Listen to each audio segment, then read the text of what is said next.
Les Actes des Apôtres, chapitre 27.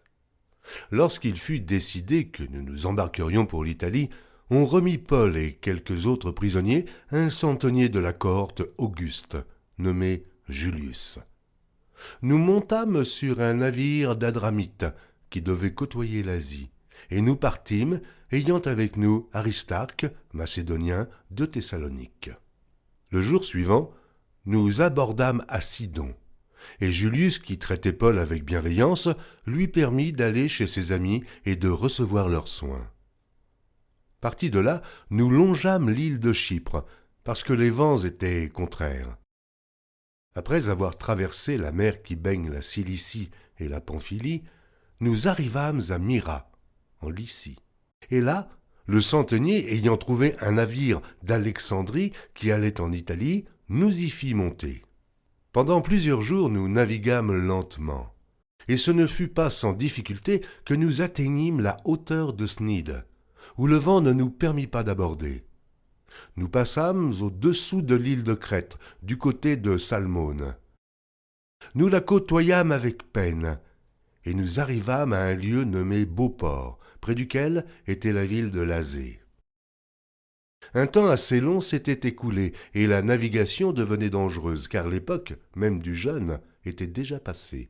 C'est pourquoi Paul avertit les autres en disant « Ô hommes, je vois que la navigation ne se fera pas sans péril et sans beaucoup de dommages, non seulement pour la cargaison et pour le navire, mais encore pour nos personnes. » Le centenier écouta le pilote et le patron du navire plutôt que les paroles de Paul. Et comme le port n'était pas bon pour hiverner, la plupart furent d'avis de le quitter pour tâcher d'atteindre Phénix, port de Crète, qui regarde le sud-ouest et le nord-ouest afin d'y passer l'hiver. Un léger vent du sud vint à souffler et, se croyant maîtres de leur dessein, ils levèrent l'ancre et côtoyèrent de près l'île de Crète. Mais bientôt un vent impétueux, qu'on appelle Eurachillon, se déchaîna sur l'île. Le navire fut entraîné sans pouvoir lutter contre le vent, et nous nous laissâmes aller à la dérive.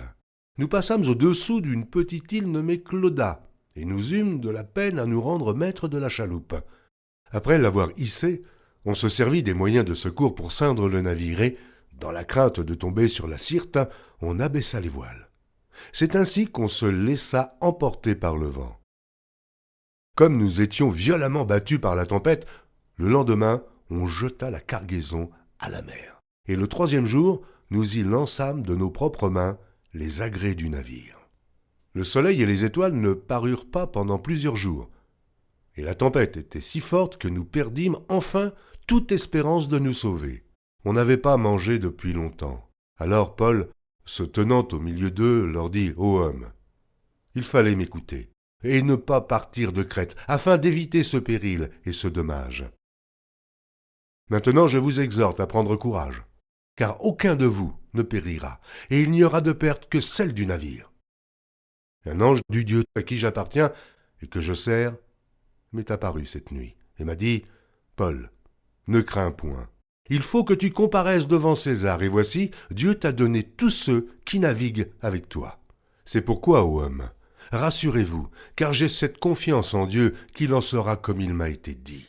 Mais nous devons échouer sur une île. » La 14e nuit, tandis que nous étions ballottés sur l'Adriatique, les matelots, vers le milieu de la nuit, soupçonnèrent qu'on approchait de quelque terre. Ayant jeté la sonde, ils trouvèrent 20 brasses. Un peu plus loin, ils la jetèrent de nouveau et trouvèrent 15 brasses. Dans la crainte de heurter contre les écueils, ils jetèrent 4 ancres de la poupe et attendirent le jour avec impatience.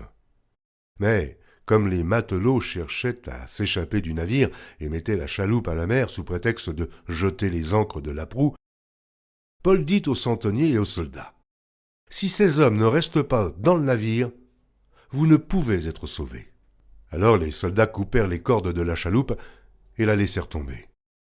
Avant que le jour parût, Paul exhorta tout le monde à prendre de la nourriture, disant « C'est aujourd'hui le 14e jour que vous êtes dans l'attente et que vous persistez à vous abstenir de manger. Je vous invite donc à prendre de la nourriture, car cela est nécessaire pour votre salut, et il ne se perdra pas un cheveu de la tête d'aucun de vous.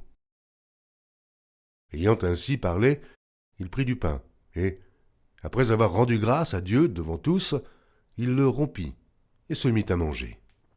Et tous, reprenant courage, mangèrent aussi. Nous étions dans le navire 276 personnes en tout. Quand ils eurent mangé suffisamment, ils allégèrent le navire en jetant le blé à la mer. Lorsque le jour fut venu, ils ne reconnurent point la terre, mais, ayant aperçu un golfe avec une plage, ils résolurent d'y pousser le navire s'ils le pouvaient. Ils délièrent les ancres pour les laisser aller dans la mer, et ils relâchèrent en même temps les attaches des gouvernails. Puis ils mirent au vent la voile d'Artimon, et se dirigèrent vers le rivage.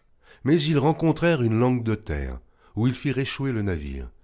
Et la prousse étant engagée, resta immobile, tandis que la poupe se brisait par la violence des vagues. Les soldats furent d'avis de tuer les prisonniers, de peur que quelqu'un d'eux ne s'échappât à la nage. Mais le centenier, qui voulait sauver Paul, les empêcha d'exécuter ce dessein. Il ordonna à ceux qui savaient nager de se jeter les premiers dans l'eau pour gagner la terre, et aux autres de se mettre sur des planches ou sur des débris du navire, et ainsi tous parvinrent à terre sains et saufs.